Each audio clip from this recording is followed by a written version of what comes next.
എന്തെങ്കിലും ഒന്ന് ചെയ്യ് സാറേ, എന്തെങ്കിലും ഒന്ന് ചെയ്യ്. കഥ നിങ്ങൾക്കുള്ളൊരു കേസ് എടുത്ത് നോക്കണോ? സുജിത്തെ ഒന്ന് പോയി നോക്കണോ? പോലീസ് സ്റ്റേഷനിൽ കയറി കളിച്ചു തുടങ്ങിയോ? അയ്യോ സാറേ, അങ്ങനൊന്നും പറയില്ല സാറേ, വേറെ വഴിയില്ലാഞ്ഞിട്ടാ. ഞങ്ങളുടെ കുഞ്ഞിനെ കാണില്ലേ സാറേ, എന്തെങ്കിലും ഒന്ന് ചെയ്യും സാറേ, എന്തെങ്കിലും ഒന്ന് ചെയ്യും. ഈ പൊട്ടഞ്ചക്കൻ ഇതിനോട് ചോദിച്ചോ കൊച്ചെന്ന് പറയണ. അയ്യോ ഞങ്ങളുടെ കുഞ്ഞിനൊന്നും ചെയ്യില്ല സാറേ, അവന് വെക്കളത് പറഞ്ഞാ ചെയ്യുക. ഞങ്ങളുടെ പോലും മോദിന് സാറേ, ഞങ്ങളുടെ കുഞ്ഞിനൊന്ന് കണ്ടുപിടിച്ച് തരണം, കണ്ടുപിടിച്ച് തരണം.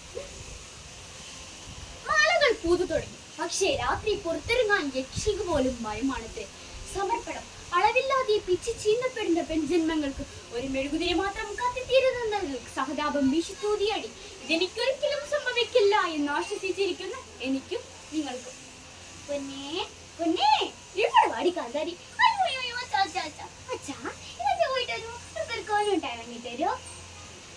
അനക്കം അനക്കം മക്കൾക്ക് ഇന്ന് അച്ഛൻ പോയിട്ട് വരുമ്പോ കോലും മിഠായും എല്ലാം വാങ്ങിയിട്ട് വരാ.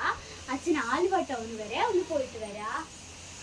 രണ്ടുപേരും ഇവിടെ നിൽക്ക. അമ്മ ചോറെടുത്ത് വെച്ചിട്ടുണ്ട്, കഴിക്കണം, പഠിക്കണം. പിന്നെ ഏട്ടനെ നോക്കിക്കോണേ, ഏട്ടാ അപ്പു കാണും. ചേട്ടാ ചേട്ടാ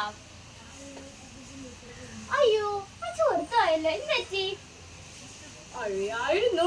എന്നാലും അങ്ങയുടെ സുന്ദരിക്കുട്ടിക്ക് അങ്ങൾ എന്താ കൊണ്ടുവന്ന് കാണണ്ടയോ? ചേട്ടാ കുട്ടിക്ക് ഇത് വലിയ ഇഷ്ടം. Thank you.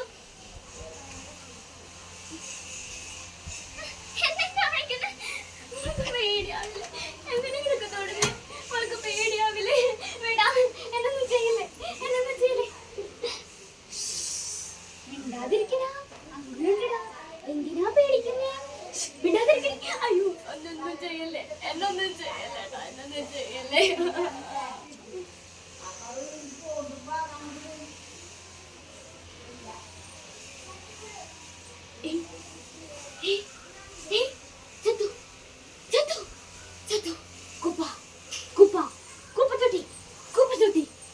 മനുഷ്യവംശത്തിന്റെ ധാരണന്മാണ് നിന്നിറങ്ങിയിരിക്കുന്നത്.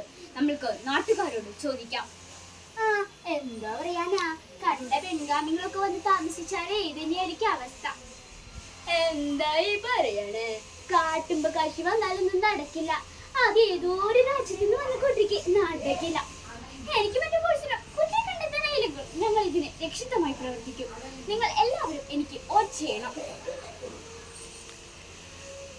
അയ്യോ ഒന്ന് മാറിക്കേ, ഒന്ന് മാറിക്കേ. നമ്മുടെ മോളെ കിട്ടി കേട്ടോ, നമ്മുടെ മോളെ കിട്ടി, നമ്മുടെ മോളെ കിട്ടി, നമ്മുടെ മോളെ കിട്ടി, നമ്മുടെ മോളെ കിട്ടി കേട്ടാ, നമ്മുടെ മോളെ കിട്ടി. സ്കൂളിൽ നിന്ന് വന്നതല്ലേ, യൂണിഫോം പോലും മാറ്റാതെ കിടക്കാട്ടാ, യൂണിഫോം പോലും മാറ്റാതെ എന്റെ മോൾക്ക് തടുക്കുന്നുണ്ടാക്കും കേട്ടാ, തടുക്കുന്നുണ്ടാക്കും. എല്ലാം ഞാനാ ചെയ്തത്. അന്ന് ഒറ്റയ്ക്ക് വിട്ടിട്ട് പോയില്ലെങ്കിൽ ഇതൊക്കെ സംഭവിച്ചിരിക്കും. ഇതെല്ലാം ഉണ്ടായിരിക്കും കേട്ടാ, ഇതെല്ലാം ഉണ്ടായിരിക്കോ? എല്ലാം എന്റെ തെറ്റാ, എല്ലാം എന്റെ തെറ്റാ. നിങ്ങൾ പറയൂ, ആരാണ് ഈ കഥയിലെ ബുദ്ധിമാന്ദ്യം സംഭവിച്ചതും പിതാവും? ഈ കഥയിലെ സഹോദരനും പിന്നെ നമ്മളും. നന്ദി.